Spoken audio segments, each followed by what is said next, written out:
give the word to Kaisa, and you can then decide for yourself how you want us to wait with questions until the end or however. Go ahead. Okay, first I think I will share my slides. And yeah, let's do that. It looks funny, I think. Now, does it look any better? Yeah, this is how it should be. Okay. Thank you for inviting me today. So I am Kaisa Vainio, cultural anthropologist and forest scientist from Finland. And I have been studying the phenomena of human-tree connections, even friendships, so to say, in Finland and the Netherlands in this present-day context. And I was defending my thesis in December, and after that, Katarina kindly invited me to speak to you, to Forest Therapy Days community. So I thank for the honor. This is really pleasant for me. And well, this talk will not be academic presentation about my study or analysis or results, but this is rather a philosophical and inspirational talk, which is based on the findings and ideas of my study. And this is also quite much the same speech I gave in my PhD dissertation lectio. So I wish you could enjoy this. And I hope this would give you something to think about. And after my short 20-minute monologue, I will be curious to hear your thoughts, experiences, and questions, and we can continue the discussion.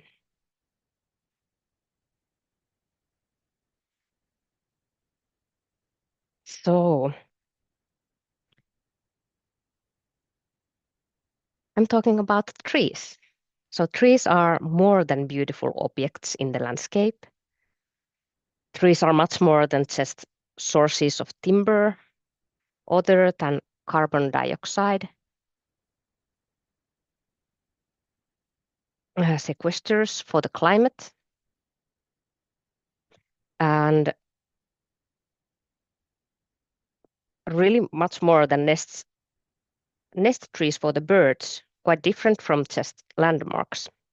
The proximity of trees creates a pleasant, peaceful, and healthy living environment for humans to live in, whether in a forest, park, or a home yard. My research explores what all trees can be from humans' personal perspective. And I argue that the significance of trees in people's daily lives and is so strong precisely because they can have such many meanings, like they both support human well-being and help to structure a meaningful life as well. And such meanings are evident not only in people's own words, but also in art and myths in their power. And their power lies in their ability to support and preserve universal meanings that resonate in our minds and emotions, even across cultural boundaries.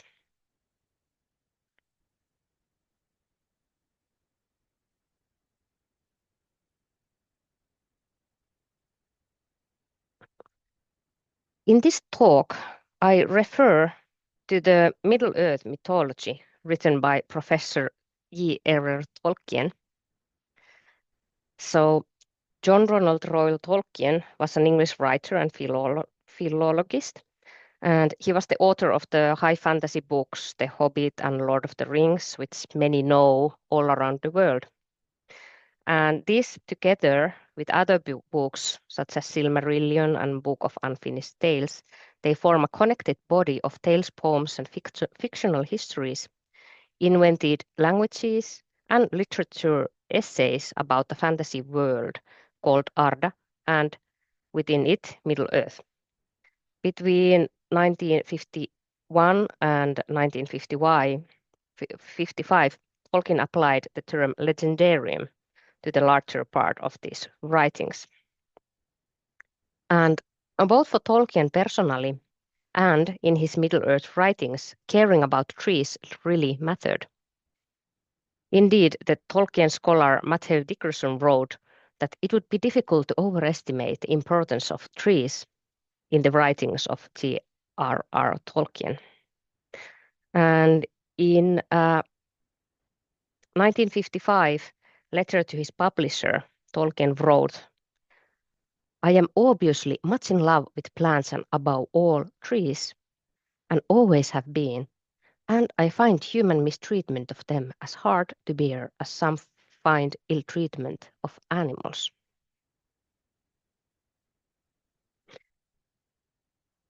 So he actually, as a literature scholar, he was really interested about mythologies, like big mythologies in the world, and from there he took the ideas for his legendarium. And that is why I'm using it as an example about shared mythologies, ideas, shared tales, because nowadays it's so over all around the world, it's so known and shared that it's much more maybe easier for nowadays people to relate with than some Greek mythologies or like ancient Hindu mythologies or even Kalevala. So, continuing with trees in mythology. Trees play a key role in many mythological world systems. In the beginning of Kalevala was the great oak. The Yggdrasil ash of the Nordic mythology united the world of heavens, subordinate, and people. The tree of knowledge and the tree of life described in the Bible also represent similar, particularly powerful trees, and so do J.R.R. Tolkien's two trees, Telperion and Laurelin, which are present in the early ages of his stories. This is a citation from Silmarillion. Under her song, the saplings grew and became fair and tall, and came to flower, and thus there awoke in the world of the two trees Valinor. Of all things which Yavanna made, they have mostly own, and about their fate of the tales of the elder days are woven. The one had leaves of dark green that beneath were as shining silver, and from each of his countless flowers a dew of silver light was ever falling, and the earth beneath was dappled with the shadows of his fluttering leaves. The other bore leaves of a young green, like the new opened beech. Their edges were a glittering gold. Flowers swung upon the branches in clusters of yellow flame, formed each to a glowing horn that spilled a golden rain upon the ground, and from the blossom of the tree there came forth warmth and a great light. Telperion, the one was called in Valinor, but Laurelin the other was, and many names in songs beside.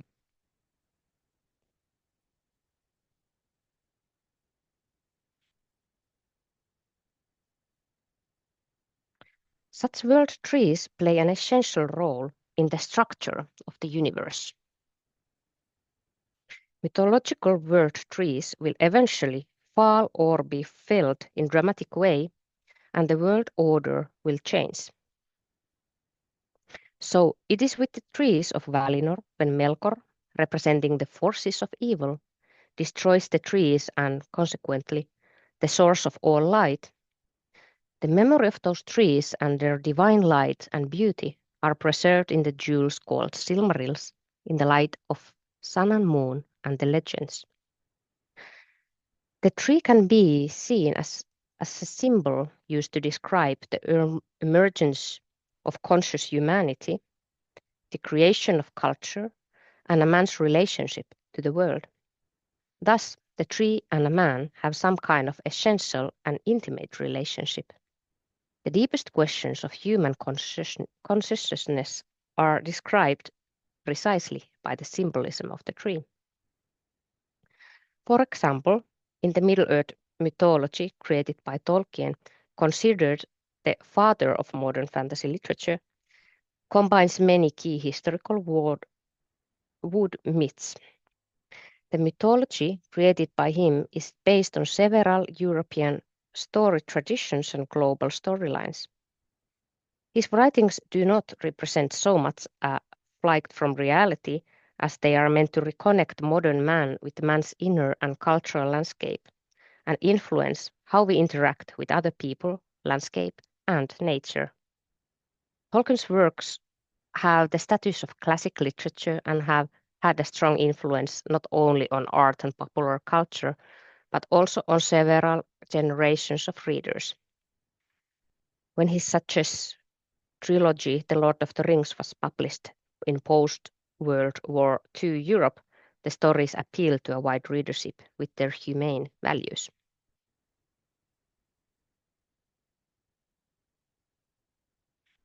Well, about trees in everyday life. All of us know something about the material benefits of trees.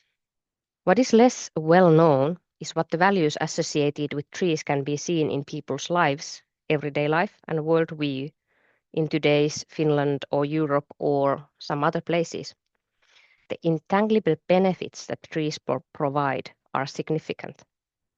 Trees help create desirable environments that support quality in everyday life and recreation, promote social connections, and promote community stability as well. They help people enjoy their environment and provide a framework for play, rest, and creativity.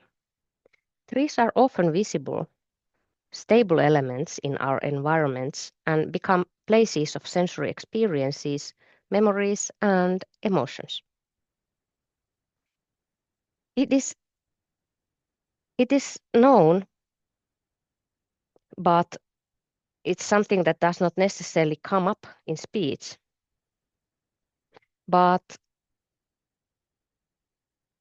when we see environmental changes, when the trees are cut down in forests or country yards, when the urban environment is being renewed, that losing trees causes sadness, feelings of loss.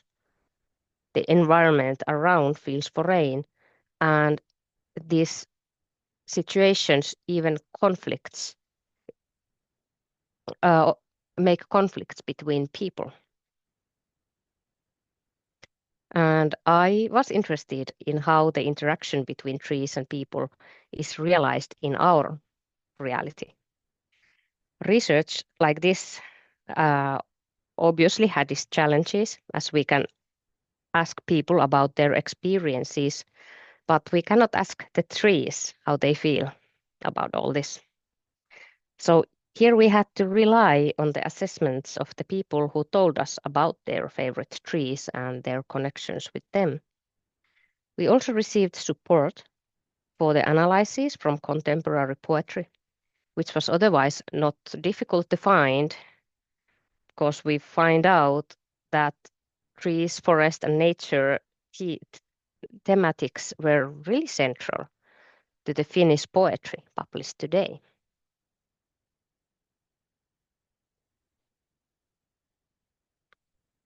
Well, what can we understand then about the relationships between humans and trees?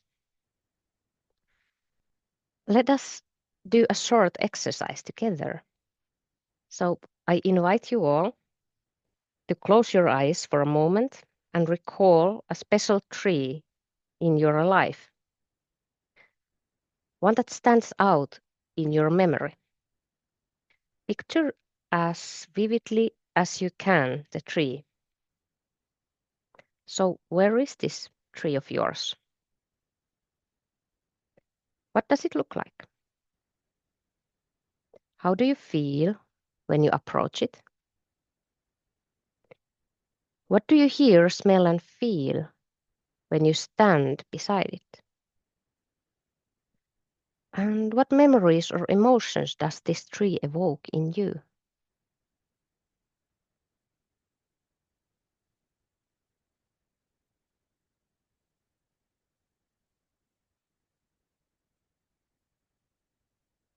Now we can return to the present, and later I will give you some space to reflect. Did this exercise came any thoughts or emotions for you, or what do you think? But now I want to give you an example. And well, I think this simple exercise reveals something which I kind of state that it could be really universal for all the humans. At least many of us feel deep connection to trees. And this connection may be rooted in admiration, nostalgia, or even love. There is some quotation I want to read to you. As Frodo prepared to follow him, he laid his hand upon the tree beside the ladder. Never before had he been so suddenly and so keenly aware of the feel and texture of a tree's skin and of the life within it. He felt the delight in the wood and the touch of it, neither as forester nor as carpenter. It was the delight of the living tree itself.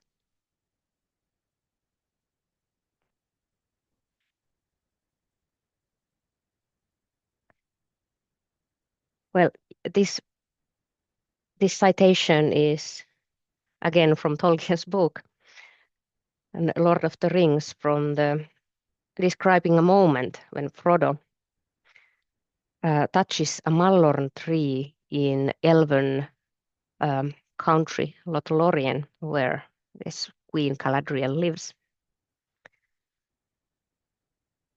So this sentence, he felt a delight in the wood and the touch of it. It was the delight of the living tree itself. It kind of represents this connection to trees. And as Tolkien so poetically actually captured it, it's much more than passive appreciation. It's emotional engagement with the living being. And yeah, in this study of mine, we approached the topic by asking about people's favorite trees. It turned out that different relationships were created with trees. Some of them were nurturing, some admiring, some nostalgic.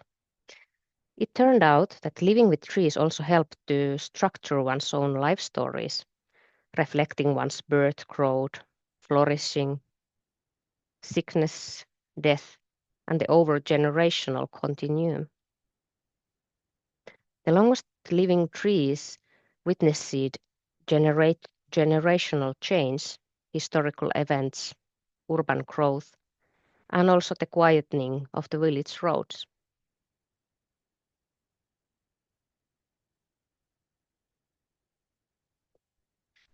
Well, big question. Awareness of the trees. Are they aware of us? Recent science even explores the concept of tree personalities. Well, although the subject remains controversial, it is increasingly recognized that trees may have abilities for sensation, communication, and consciousness. This perspective challenges us to rethink our interactions with trees. Should we not already recognize the free will and intrinsic value of the trees, approaching them with respect and gratitude? As humans, we are not separated from the trees and nature around us. We are connected to each other. The personal consciousness of a tree is not a new invention. Already in Kalevala, Finland's national epic, trees are depicted as sentient beings with their own voices and perspectives. For example, when Hiro Lemminkäinen's mother searches for his son lost in the underworld, she turns to the trees for guidance. The oak responds. A tree talked, a fire tree sighed, an oak skillfully answered. I have worries of my own without worrying about your son.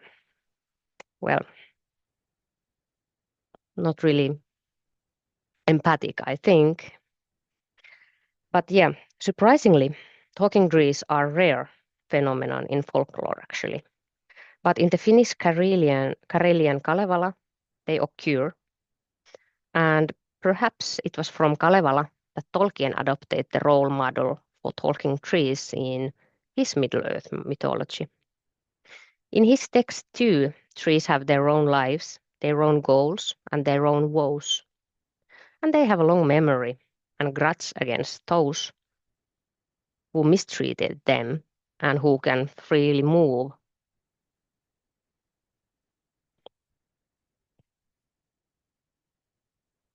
Yeah, Revenge of Trees, that's our next chapter. As they listened, they began to understand the lives of the forest, apart from themselves. Indeed, to feel themselves as the strangers where all the other things were at home. Moving constantly in and out of his talk was Old Man Willow, and Frodo learned now enough to content him. Indeed, more than enough, for it was not comfortable lore. Tom's words laid bare the hearts of trees and their thoughts, which were often dark and strange, and filled with hatred of things that go free upon the earth, gnawing, biting, breaking, hacking, burning, destroyers and usurpers.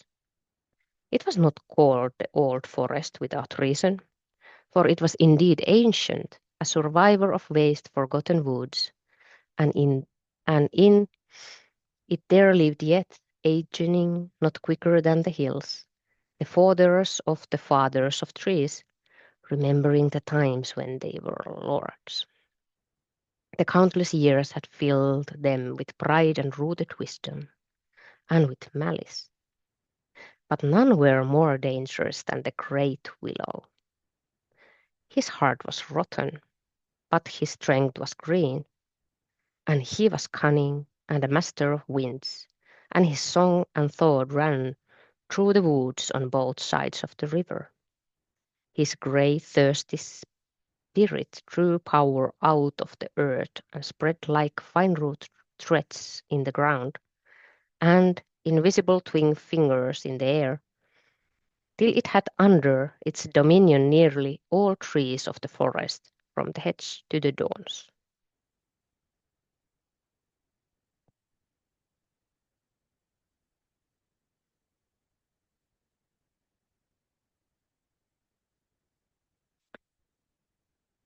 Yeah, in that Tolkien story,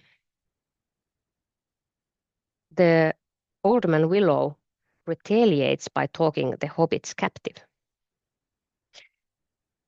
That's happening in that picture. Like Tolkien mythology, tree revenge is a common theme in Finnish folklore as well. The belief that a terrible fate will follow the one who harms the sacred trees is supported by numerous folk tales in which this happens.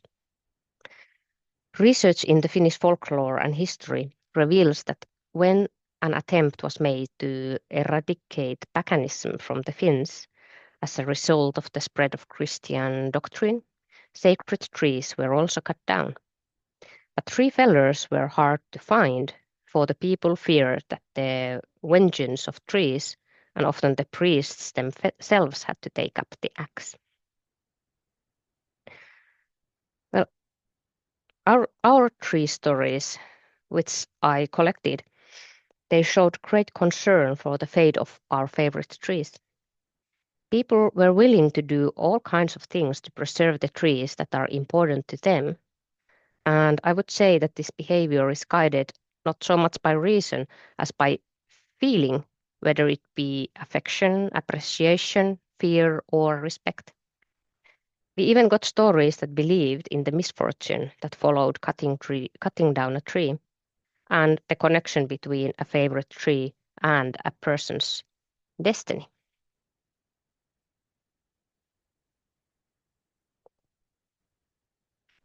The sensory experiences provided by nature also nurture emotional and spiritual experience. For many, trees provide space for reflection and spiritual growth, prompting reflection on larger issues than man. Trees were also seen as watching, nurturing, and supporting people. Trees were able to provide peace, security, and comfort to those in need. Surprisingly, many experienced that the trees also communicate with them, either in words or without. Current environmental research has a central theme: the effects of nature on well-being. It is known that organic places revitalize the human mind, reduce stress, and help with concentration. It has been found that they also have a positive effect on recovery from physical illness or even surgery. Trees play a key role as creators of the environment and, as our research shows, also creators of well-being. In my material, such reports were very central, particularly arresting were the accounts of where the connection to favorite tree has helped a person recover from the strain of a difficult growing environment, illness, trauma, or a life crisis. Also in Finnish folklore, trees often act as companions and comforters. In Kanteletar, in Finnish, Kalevalik Kanteletar poem collection, it actually describes forests as places of refuge for the sad, where nature understands and comforts the lonely people. This bond between human emotion and nature is a recurring theme in Finnish culture and literature even nowadays. Trees offer unique opportunities for people to connect with other species, with nature, with our ancestors, and even with ourselves. They can express our values, beliefs, and identities. As the homes, workplaces, and relationships change, the trees are somewhat solid, providing us with a sense of continuity and grounding. But on the other hand, the loss of trees causes sadness, feelings of loss, feeling of unfamiliarity with the environment, even conflicts between people. Losing a significant tree can even feel like losing a part of yourself.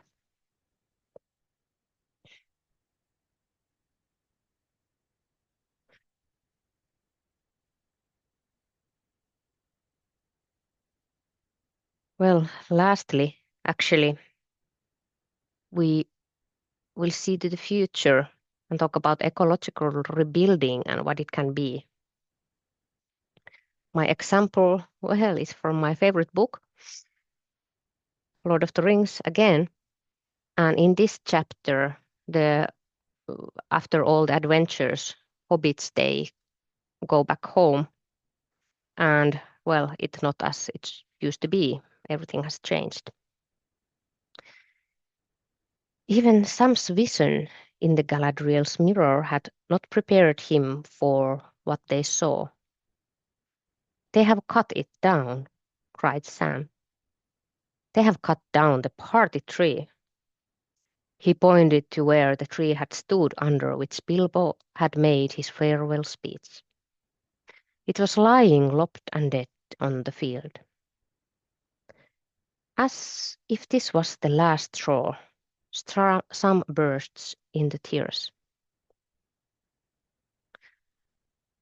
The trees were the worst loss and damage, for at Charclay's bidding they had been cut down recklessly far and wide over the Shire, and some grieved over this more than anything else.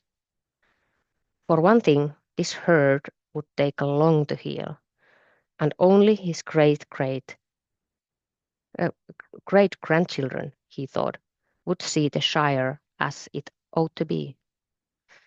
Then suddenly one day, for he had been too busy for weeks to give thought to his adventures, he remembered the gift of Galadriel.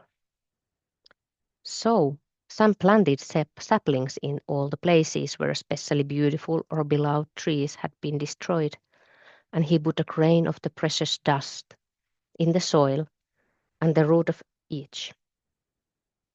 The little silver nut he planted in the party field where the tree had once been, and he wondered what would come of it. Spring surpassed his wildest hopes. His trees began to sprout and grow as if time was in a hurry and wished to make 1 year do for 20. In the party field, a beautiful young sapling leaped up. It has silver bark and long leaves and burst into golden flowers in April. It was indeed a mallorn, and it was known far and wide, and people would come long journeys to see it. In this Tolkien story, rebuilding the Shire after the war is not just about repairing buildings. It appears as dismantling the pollution mill, cleaning up the filth, covering up the traces of war and decay, and finally restoring the nature. Planting trees in the soil of the Elven Kingdom is an act that brings beauty, abundance, and happiness back to the region and flourishes like never before. And Tolkien writed that and no one was sick, and everyone was comfortable except those who had to mow the grass. The biophilia hypothesis suggests that humans have an innate attachment to the living world and nature.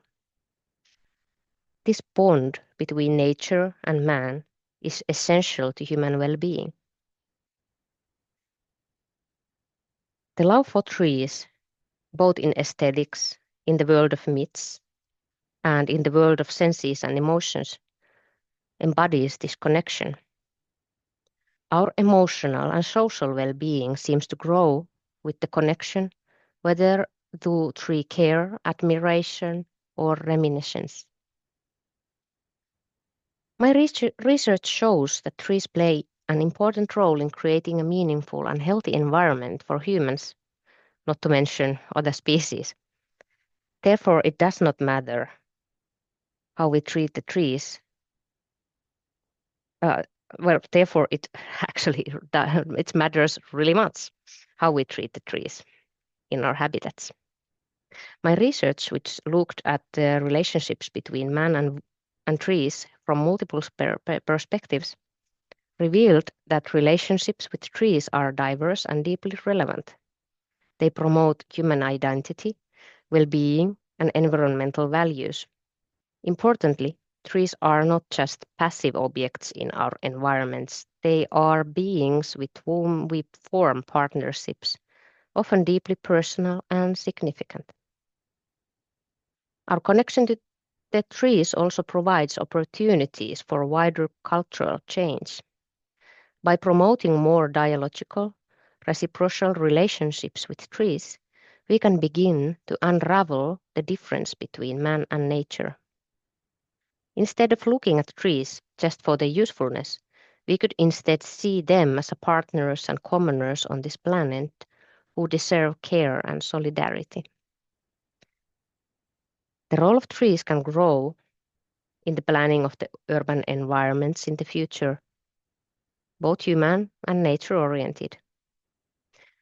In nature-based design, we increase the amount of urban green to improve biodiversity. Human-centered design cannot develop green spaces in such a way that people can also find points there to rest, relax, create memories, structure their thoughts and values, and connect with nature. And trees are an excellent partners for this, as we humans already tend to turn to trees for our material and emotional needs. Trees should not only be cared for and saved, but they must also be planted with a view to the future. It's a gift to nature, to us, and to future generations. And well, research often, even this research, often takes a stand on what needs to be done to create a better present and future. And many decisions and choices are made elsewhere in the level of urban planning, green space management, and forest management. However, trees are close to each of us in everyday environments. That is why I appeal to all of you, the listeners here. We have an agency. And now remember the tree that has impressed you. Cherish it and go to see it, show it to other people. And then plant a tree. Consider what is important to you. Plant a tree to honor it. Perhaps for your child or your grandchild, for future generations. Plant a tree for a young person who can try their limits on climbing it. Or the ancestors in their memory and honor. Plant a yard tree, a guardian tree for your home. Plant a tree for biodiversity or as climate action. Plant a tree for an unknown person or animal to rest in its shade in a hot day. Plant a tree for the joy of birds and squirrels. And plant a tree for its own sake. It is a living other being affected by your actions and can influence you.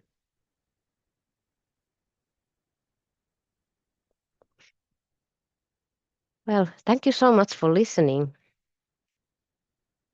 That was all I want to say today. Now I'm really curious about your thoughts, your emotions, your stories.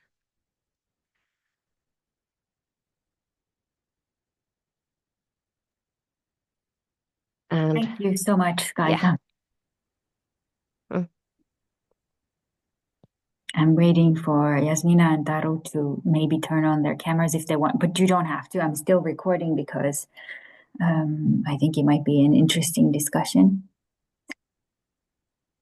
Thank you. That brought a lot of, my table is full of Post-its, so, but I think maybe I will first give it to you guys if you want to ask Kaisa something. Otherwise, I will dig into my Post-its. Martina, Yasmina, Taru.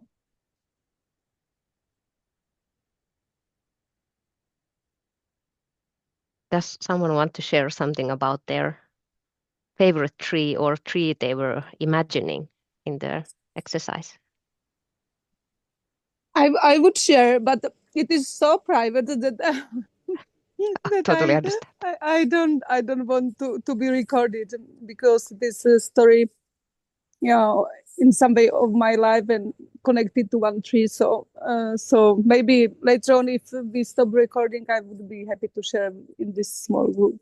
Oh, yes, let's do it later. And thank you very much. It was nice, and again, it just shows the importance of the trees and